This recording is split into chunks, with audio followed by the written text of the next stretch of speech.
जय श्री राम दोस्तों हनुमान जी की कृपा नहीं मिल रही है। जानिए 6 बुरी आदतें जो रोक रही है आपका भाग्य। जी हाँ दोस्तों, आप जानकर हैरान हो जाएंगे कि 6 ऐसे बुरी आदतें हैं जो आपके भाग्य को रोक कर रखती है। क्या आप रोज हनुमान चालीसा पढ़ते हैं?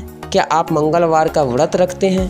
क्या आप मंदिर जाकर घंटों बैठते हैं? क्या आप अपने मन की हर बात केवल हनुमान जी से कहते हैं, फिर भी आपके जीवन में कोई बदलाव नहीं आता है? तो आज का ये वीडियो आपके लिए है, क्योंकि हो सकता है आपकी कोई छुपी हुई आदत बन रही हो आपके जीवन की सबसे बड़ी बाधा। और ये वीडियो वही राज खोलेगा जो आज तक आपसे छिपा हुआ था। आप सोचेंगे मैं तो अच्छा इंसान हूँ, फिर भी मेरी सुनवाई क्यों नहीं हो रही है? क्योंकि एक सच्चाई ये भी है, अच्छे कर्म करने से कृपा नहीं मिलती है जब तक बुरे स्वभाव का त्याग ना हो। हनुमान जी को प्रसन्न करना आसान है, पर अगर आपके अंदर ये 6 बुरी आदतें छुपी हुई है तो लाखों बार हनुमान चालीसा पढ़ने के बाद भी वो कृपा नहीं बरसती है जिसकी आपको जरूरत है। आज हम आपको बताएंगे उन 6 बुरी आदतों के बारे में जो भक्त का वेश धारण करके आपकी आत्मा को खा रही है। दोस्तों देर न करते हुए चलिए जानते हैं वह 6 बुरी आदतों के बारे में। उससे पहले आपसे निवेदन करता हूं, अगर चैनल पे नए हैं तो चैनल को सब्सक्राइब जरूर कर लीजिएगा। दोस्तों 6 बुरी आदत अगर आपके अंदर में है,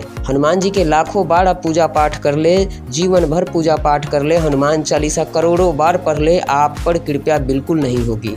चलिए जानते हैं उन 6 आदतों के बारे में, जिसमें पहली आदत है नशा। आप मंदिर जाते हैं और घर आकर शराब की बोतलें खोलते हैं। आप हनुमान जी के चरणों में फल चढ़ाते हैं और सिगरेट का धुआं छोड़ते हैं। दोस्तों क्या आप जानते हैं हनुमान जी बाल ब्रह्मचारी और शुद्धतम हैं। उनकी उपासना में तन मन और वचन तीनों की पवित्रता अनिवार्य है। नशा आपको खुद से दूर करता है। नशे की आदत आत्मा को बांध देती है और जब आत्मा बंधन में होती है तब ईश्वर की कृपा वहाँ रुक जाती है। इसी से जुड़ा एक कहानी आप सुन लीजिए। दोस्तों एक बार एक साधक था जो 11 साल से रोज हनुमान जी की पूजा करता था, लेकिन उसके जीवन में कुछ नहीं बदला। जब गुरु ने उसका रहस्य जाना तो पता चला वो छुपकर अफीम खाता था। गुरुजी बोले, तू हनुमान का नाम लेता है पर तुझे खुद पर नियंत्रण नहीं है।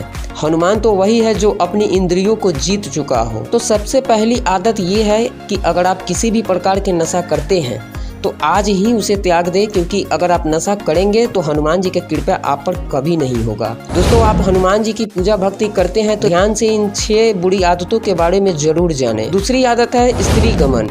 जी हाँ दोस्तों, हनुमान जी का सबसे बड़ा गुण है ब्रह्मचर्य। जो व्यक्ति स्त्री गमन पोर्न देखते हैं, जो व्यक्ति गंदे वीडियोस देखते हैं या अनैतिक संबंधों में लिप्त रहते हैं, वो हनुमान जी की कृपा से कोसों दूर होते हैं। आज के समय में चरित्र का पतन बहुत सामान्य हो गया है, पर याद रखें जहाँ वासना है वहाँ प्रभु नहीं है। जो मन हर समय वासनात्मक विचारों में उलझा हो वो कैसे हनुमान जी के निर्मल तेज को धारण कर सकता है? राम भक्त वही बन सकता है जिसका मन श्री राम के चरणों में हो, किसी स्त्री के शरीर में नहीं। इसलिए अगर ये आदत भी अगर आपके अंदर में है, आप एक बार खुद के गिरेबान में झांक कर देखें। अगर आपके अंदर में भी यह कमी है तो इसे आज ही दूर करें, आज ही खत्म करें। तीसरी आदत है चुगली।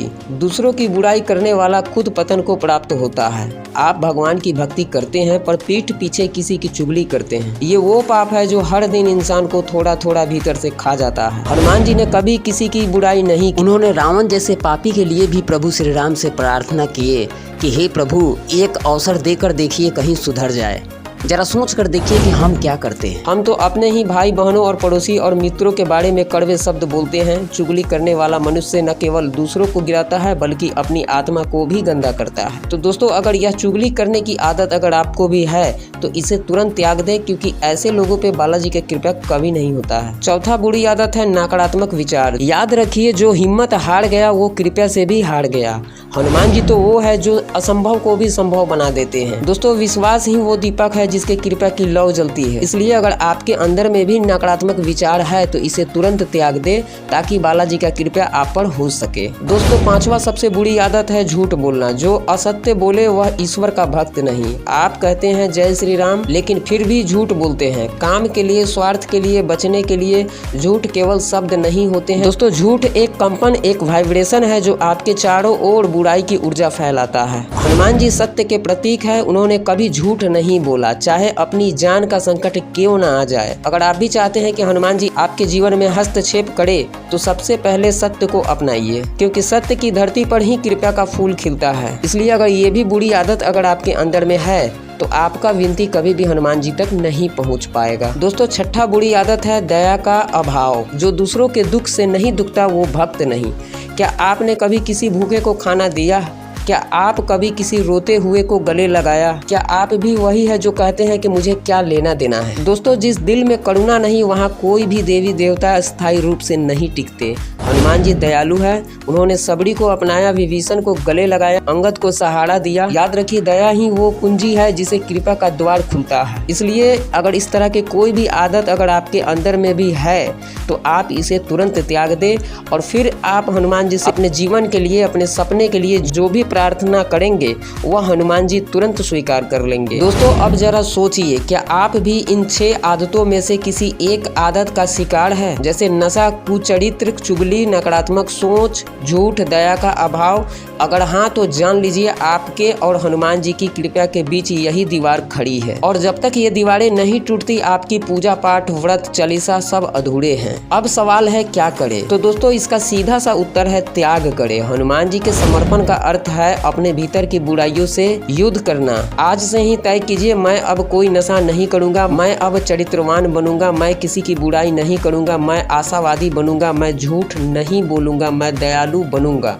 यकीन मानिए, जैसे ही आप यह संकल्प लेंगे आपके जीवन में एक अदृश्य शक्ति का आगमन होगा। चमत्कार होंगे, रास्ते बनेंगे, रुका हुआ भाग्य अचानक चमक उठेगा, क्योंकि अब आप सच्चे भक्त होंगे, अंदर और बाहर दोनों से। तो दोस्तों, अगर ये वीडियो आपकी आत्मा को छू गया हो तो कृपया इस वीडियो को शेयर कीजिए और चैनल पर नए हैं तो चैनल को सब्सक्राइब जरूर कीजिएगा और कमेंट में एक बार जय श्री राम जरूर लिखिएगा।